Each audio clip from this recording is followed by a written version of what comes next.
Guys, we are going to continue with the lesson again. Here, Mrs. Pomperi complained too much about the very cute dog, Tricky, to James Marriott. I watched their progress with growing concern. Tricky was tottering along in his tittle tweed coat. He had a whole wardrobe. She was a rich lady. It may very easy for her to keep different clothes for that dog also, not only for herself but dog also. The expected call came within a few days. Mrs. Pompey was distraught. Tricky would eat nothing, refuse even his favorite dishes, and besides, he had bouts of vomiting. My dog started vomiting. He spent all his time lying on a rug, panting, didn't want to go for a walk, didn't want to do anything. Something is wrong with my dog, my lovely dog, Tricky.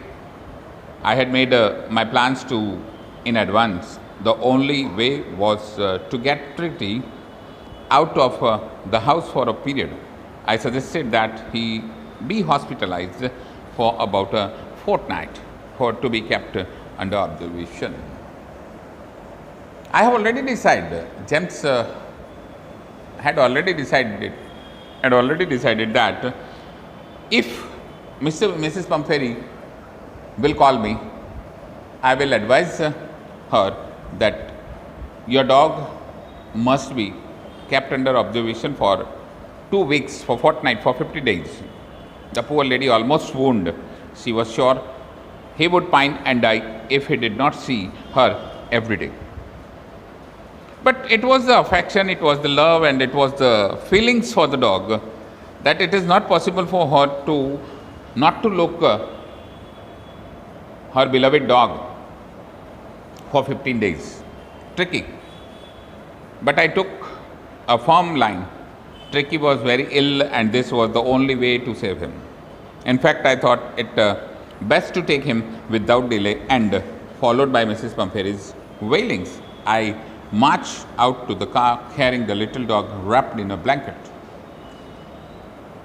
The entire staff was roused and maids rushed in and out, bringing his day bed, his night bed, favorite cushion, toys and rubber things, breakfast bowl, lunch bowl, super bowl. Realizing that my car would never hold all the stuff, I started to drive away. As I moved off, Mrs. Pumphrey, with a despairing cry, threw an armful of the little coats through the window. I looked in the mirror before I turned the corner of the drive. Everybody was in tears. So this was the separating scene of the dog. Everything is available. Everything. Lunch bowl is different. Dinner bowl is different. Supper bowl is different. Night bed is different. Day bed is different. His favorite cushion, toys, rubber rings. Everything is different. Out on the road, I glanced down at the pathetic little animal gasping on the seat by my side.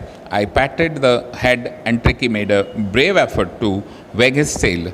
Poor old lad, I said, you haven't a kick in you, but I think I know a cure for you. I had put my hand on his head on the way, and that I'm sure I had the way to cure him. At the surgery, the household dog surged round me. Tricky looked down at the noisy pack with dull eyes and, when put down, lay motionless on the carpet. The other dogs, after sniffing round him for a few seconds, decided he was an uninteresting object and ignored him. This was the activity of that dog, very loving dog. I made up a bed for him in a warm, loose box next to the one where the other dogs slept. For 2 days, I kept an eye on him, giving him no food but plenty of water. I did not, the doctor say I did not give him any food, but lot of plenty of water. At the end of the second day, he started to show some interest in his surroundings, and on the third day, he began to whimper when he heard the dogs in a yard. This activity I had done for 3 days, only water. When I opened the door, Tricky trotted out and was immediately engulfed by Joe, the greyhound, and his friends. After rolling him over and thoroughly inspecting him, the dogs moved off down the garden. Tricky followed them, rolling slightly with his surplus fat. Now, after 3 days, his body is little bit active, and he started playing with the other dogs. Later that day, I was present at feeding time. I watched while Tristan slopped the food into the bowls. There was the usual headlong rush followed by the sounds of high-speed eating. Every dog knew that if he fell behind the others, he was liable to have some competition for the last part of his meal. When they had finished, Tricky took a walk around the shining bowls, licking casually inside one or two of them. Next day, an extra bowl was put out for him, and I was pleased to see him jostling his way towards it. His behavior was changed within 4 or 5 days. He decided to eat something. From then on, his progress was rapid. He had no medicinal treatment for any kind, but all the day he ran about with the dogs, joining in their friendly scrimmage. He discovered the joys of being bowled over trumpet on the quest every few minutes. He became an accepted member of the gang, an unlikely, silky little object among the Segi crew, fighting like a tiger for his share and meal times, and hunting rats in the old hen house at night. He had never had such a time in his life. So Tricky mingled with the other dogs. Tricky mixed with the other dogs. He changed his activity. He changed his actions. All the while, Mrs. Pumphrey hovered anxiously in the background, ringing a dozen times a day for the latest bulletins. The owner of Tricky, Mrs. Pumphrey, rang a dozen times in a day, called James Marriott about the progress of her dog. I dodged the question about whether his cushion were being turned regularly or his correct coat worn according to the weather. But I was able to tell her that the little fellow was out of danger and convalescing rapidly. And every time I consoled her that your dog is recovering very fast. The word convalescing seemed to be something to Mrs. Pumphrey. She started to bring round fresh eggs, 2 dozen at a time, to build up Tricky's strength. Mrs. Pumphrey went to the James Marriott's hospital, and at that time she carried dozen eggs,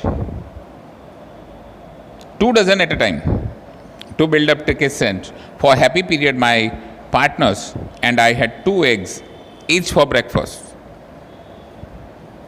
She told the doctor that I gave Tricky 2 eggs for the breakfast. But when the bottles of wine began to arrive, the real possibility of the situation began to dawn and on the household. It was enriched Tricky's blood. Lunch became a ceremonial occasion with 2 glasses of wine before and several during the meal. Even the dog Tricky was used to with wine. 2 glasses of wine before and during the meal. We could hardly believe it when the brandy came to put a final edge on Tricky's constitution. For a few nights, the fine spirit was rolled around, inhaled, and relevantly drunk. They were days of deep content, starting well with the extra egg in the morning, improved the sustained by the midday wine, and finishing luxuriously around the fire with the brandy. She made the dog to drink wine, brandy.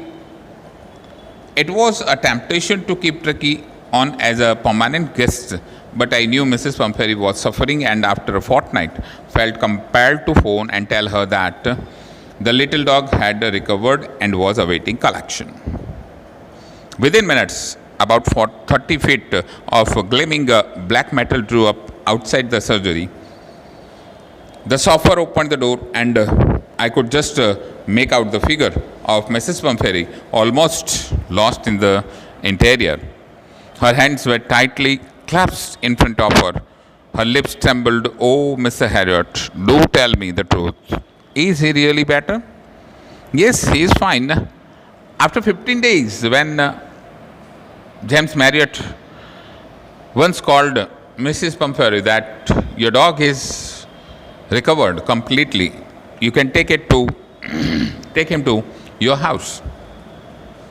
And immediately, without wasting time, within minutes, she reached James Marriott. And she wanted to hear the words again and again. "Do tell me the truth. Is he really better? Is he really better?" "Yes, he is fine. There is no need for you to get out of the car. I'll go and fetch him." I walked through the house into the garden. A mass of dogs was hurtling round and round the lawn in their midst. Ears flapping, tail waving, was the little golden figure of Tricky. In 2 weeks, he had been transformed into a lithe, hard-muscled animal. He was keeping up well with the pack, stretching out in a great bounds, his chest almost brushing the ground. I carried him back along the passage to the front of the house. The chauffeur was still holding the car door open, and when Tricky showed his mistress, he took off from my arms and a tremendous leap and snailed into Mrs. Pumphrey's lap. She gave a startled "ooh," and then had to defend herself as he swarmed over her, licking her face and barking. During the excitement, I helped the chauffeur to bring out the beds, toys, cushions, coats, and bowls, none of which had been used. My car was filled with all these things, so many toys, rings, and bowls, and coats, and beds, but I had used nothing. As the car moved away, Mrs. Pumphrey leaned out of the window. Tears shone in her eyes. Her lips trembled. "Oh, Mr. Harriot," she cried, "how can I ever thank you? This is a triumph of surgery. I am very thankful to you. This is a victorious surgery that you treated my dog, my lovely dog. And so I am very thankful to you." But that was on the way to her home. Thank you.